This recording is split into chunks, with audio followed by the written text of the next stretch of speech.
This is Kargil 1999 and this is Kargil 2024. Today there are massive changes on the ground, more infrastructure, more development. But the one constant that remains is the threat from neighbor nation Pakistan.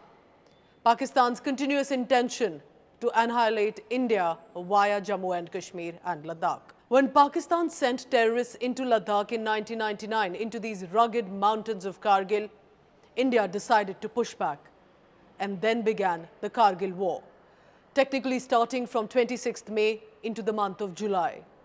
2 bloody long months. Government of India's order was clear.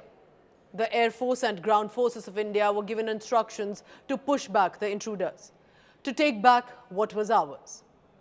I'm talking about 5,000 meters above sea level. This is 16,000 feet and above.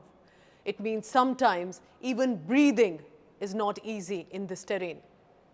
It's a horrid terrain to operate in as a soldier, and a strategic advantage for the Pakistani forces because they were garrisoned high up in the mountains. While our soldiers were ready to confront the enemy, but the real tragedy was political and military betrayal by Pakistan.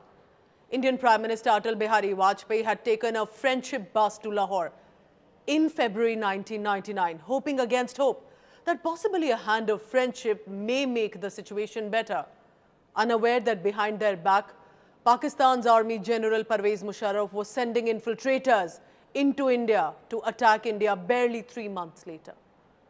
Today's Kargil is very different from the end of previous century. Back then, no transport connectivity to the interiors, no internet connectivity. Even journalists reporting there with extreme difficulty were able to send their tape or written dispatch to their headquarters in Delhi. Phones were not available at ease. The soldiers deployed in Kargil could not talk to their families for months, one for the security reasons. Some did write letters to the family, and many of those letters reached after the soldiers had made the supreme sacrifice. But these young men in uniform, some of them were even below 25 years of age, despite all odds for your safety, fought till the end to safeguard our own territory. Saurabh Kalia, a young lieutenant then, about 22 years of age. His team were one of the first to be killed in the line of duty and after capture. They were tortured so brutally in captivity that his mother was requested not to open the coffin. It makes my blood boil every time I remember the details about what was done to Saurabh Kalia. Go read up about him. Saurabh Kalia's father continues to fight and ask for the International Court of Justice to take cognizance of the sort of brutalities that were inflicted on Saurabh Kalia so the world recognizes and realizes what Pakistan truly is about. And unlike the barbarians across the border, India's military buried Pakistan's soldiers with honor. We did it because Pakistan did not even intend to take back their own soldiers. Even after 1971 war, remember, India decided to return the prisoners of war. Pakistan, meanwhile, is accused of hiding many Indian Faujis, despite letters received by their families here in India that these Faujis were alive and were lodged in Pakistan's jails. And in 1999, when Pakistan did return our soldiers, these were bodies that were badly mutilated. And we're supposed to call them an established army or military of ethics.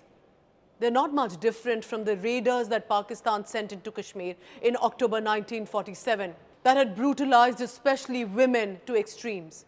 Go read up about it. So today, as India celebrates Vijay Diwas in 2024 to mark the glory and victory of our soldiers, we also remember, bas itna yaad rahe, ek saathi aur bhi tha. We also remind ourselves what Pakistani establishment, its military and leadership intend to continue to do to India if given leverage. Just a quick background for understanding. Remember that due to active conflict situation in Kashmir Valley in the 1990s, and that was witnessing some extremely dark days, most military deployment and focus was in the Kashmir Valley, while along the line of control in Ladakh stretch with Pakistan, India's military deployment was minimal. And these are massive terrains, barren and cold. It's not easy to serve in for months. Pakistan also betrayed a mutual understanding. The deployment, retreat in harsh winters because it's in minus temperatures, and Pakistan took advantage of that. This is when the intruders had infiltrated in Mushko, Dras, Kargil, Batalik and the Turtuk subsectors. So the changes today: heightened development in Kargil for the local residents and for the military. There are roads and infrastructure that have now been built. Ground intelligence have been tightened.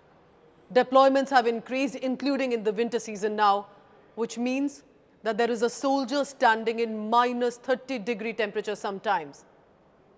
Helipads have been now constructed to transport ammunition and supplies without wasting time.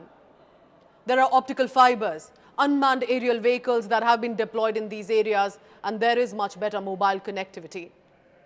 Most of this infrastructure development, let's be honest, has been done in the past 1 decade. And that since India's policy turned from a defensive nature, so to say, to more assertive for the world to know and for Pakistan to know. But the fact remains that in this border in Ladakh, on one side is the expansionist China, on another is an insecure, unstable Pakistan. And these nations are allies against India. That is why there have been skirmishes that India has to deal with. We've had Galwan, Doklam on one side. Then we are bracing attacks from Pakistan, most of which is our own territory, in Pulwama, Pathankot, Uri, and now even in Jammu, in Riyasi, Doda and Rajouri. So 3 lessons that India has learnt since 1999. Pakistan will not improve. It will not want friendship with India. India has tried it repeatedly and realized it the hard way each time.